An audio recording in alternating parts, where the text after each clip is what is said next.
Cassie, and welcome to today's episode of Show Me Your Stack. I'm so excited to be sitting down with you and so excited I got to meet you in person at Inbound. Can you tell our listeners a little bit about yourself? Yeah, absolutely. Thank you so much for having me, Ashley. And Inbound was so much fun. You guys at Super absolutely knocked the admin center out of the park. It was so amazing to see all week. So thank you for inviting me. My name is Cassie Moreno, and I am the creative manager at RevPartners, which is a HubSpot partner that offers RevOps as a service and growth marketing as a service. So we have tons of RevOps strategists who are absolutely geniuses at HubSpot, and we embed directly with companies who are looking to have more clear data visibility and workflows to really supercharge their growth. Awesome. Well, let's go ahead and jump in. And what do you have for number five at your tech stack review? Yeah, so I think number five is going to be CapCut. And it's five because I'm still learning to use a lot of the capabilities. So it's not my favorite one yet. It's still a little uncomfortable.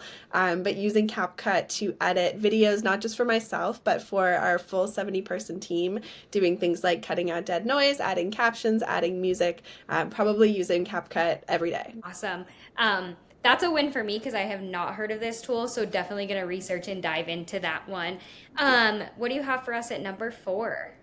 Number four is going to be Lemlist. We recently started using Lemlist to do some DM outreach automation on LinkedIn as well as in email. And again, a newer tool just starting to use, but what I really like about it is that it enables us to start a lot of really personalized conversations at scale. So, as part of my role as creative manager, I always want to be talking to people in our orbit on LinkedIn, people who are interacting with our content and checking in about what kinds of content they want to see, what they're focused on in their day to day, so we can make sure to be speaking to their pain points. And Lemlist allows us to do that in a way that we couldn't do it manually. Another win because I'm not familiar with that tool either. I'm loving this. I'm 27 episodes in and two new tools I don't know about. So, Okay. what do you have for me at number a little bit? What do you have for me at number three? I don't know if the rest are going to be as unique. I'm sure you've heard of them, but number three for me is going to be Yeah. Slack.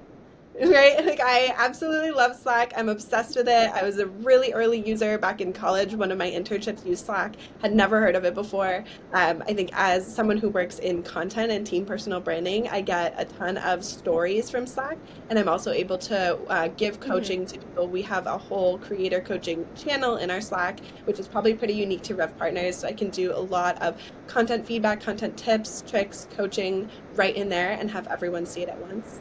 Just love it. I have to agree with you. It has to fall in the top tools because we play this game at Super where we check the stats on how many times people have slacked and who has a leaderboard for the most slacks a month. And I love it. Okay, I what do love you that. have for us at number two? Number two, because I'm repping Rep Partners, has got to be HubSpot. HubSpot is the CRM for scaling and growing companies. It obviously started as a marketing automation tool, but I think a lot of people are still realizing that it's the CRM for growth. It's the most user-friendly one. It's the most intuitive, and it is what we live and breathe every day at Rev Partners, not just for our partners, but all of our marketing efforts and go-to-market efforts are measured in HubSpot as well. I love that. All right. What do you have for me at number one? Number one, my pride and joy is going to be LinkedIn. I'm absolutely obsessed with LinkedIn, in it every second of every single day. But I think there's a lot more to it, right? Like in this age of people not so much trusting branded content and not so much trusting the stories that brands are telling because obviously their motivation's really clear. They're trying to sell you something.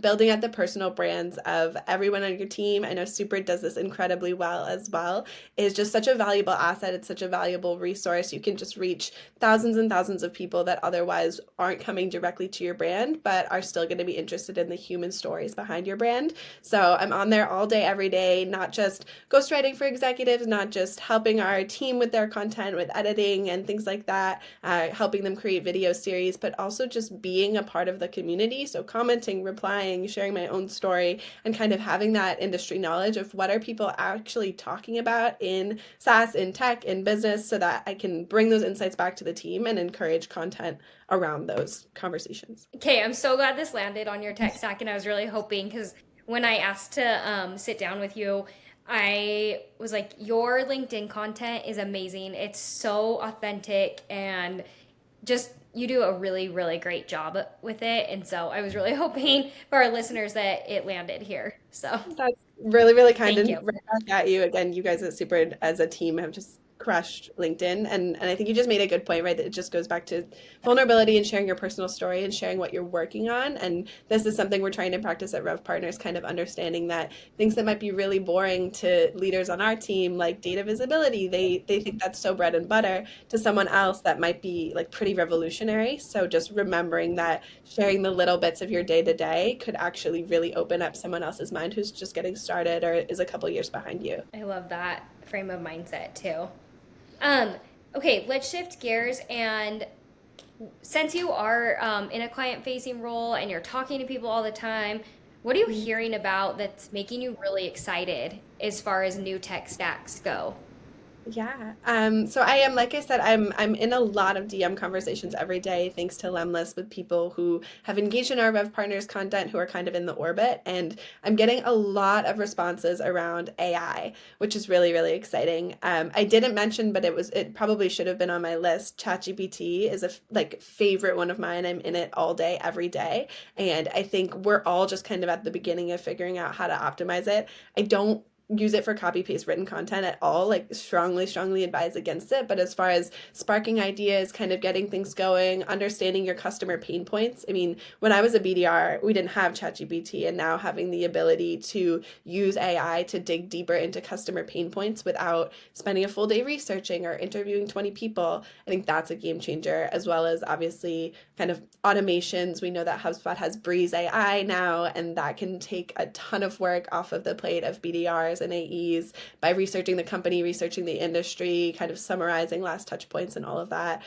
So I'm still on the very excited about AI train. I love that. Okay, this is my favorite quote for anyone that brings up ChatGPT. What is Yeah. your favorite like go-to trick or prompt?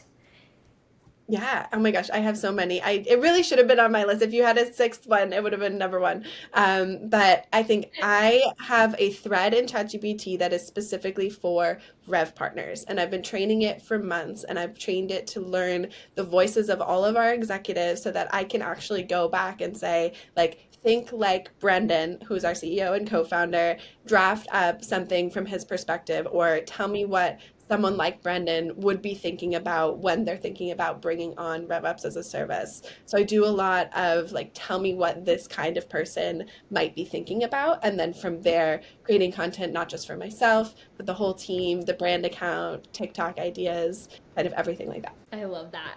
And I love that every single person has shared something different that they're learning. So I'm like, I don't know, like season two podcasts might need to be chat GPT prompts or Yeah. something. But Yeah.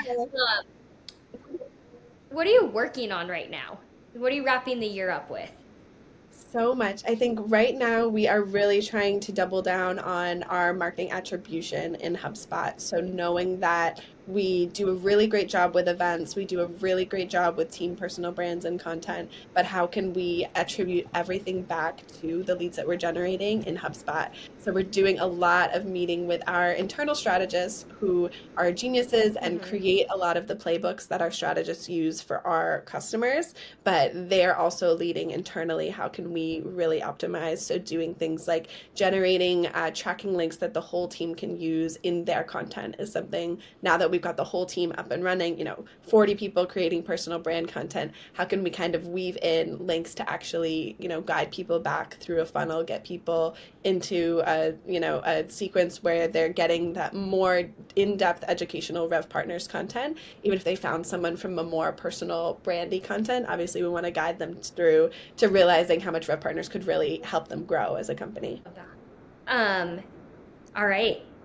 What's your advice for choosing your tech stack and like managing your tech stack? Oh my gosh. I think as you grow in your career, you kind of don't realize how many different tech, softwares you're going to encounter. Like I said, Slack was probably the first one, but even, Gmail could be considered one. Like learning as you interact with each technical platform, I think learning to get the most out of it that you can is going to be the most useful in your life, because you don't know when, you work for a company and then maybe 5 years later, another company has that piece of tech as well. And you can then go in and say, oh, I've used this. Here's how I've used it. Here's what I've really liked about it. And that can help you to really become an authority in your industry. And then also just getting other people's advice and opinions. That's one of the reasons things like Inbound are so great, because you can talk one-on-one in person. I know we are onboarding SQL right now, and that was something that came out of a conversation at Inbound, and it was just the right time for us to kind of be looking at bringing our webinars onto our website natively.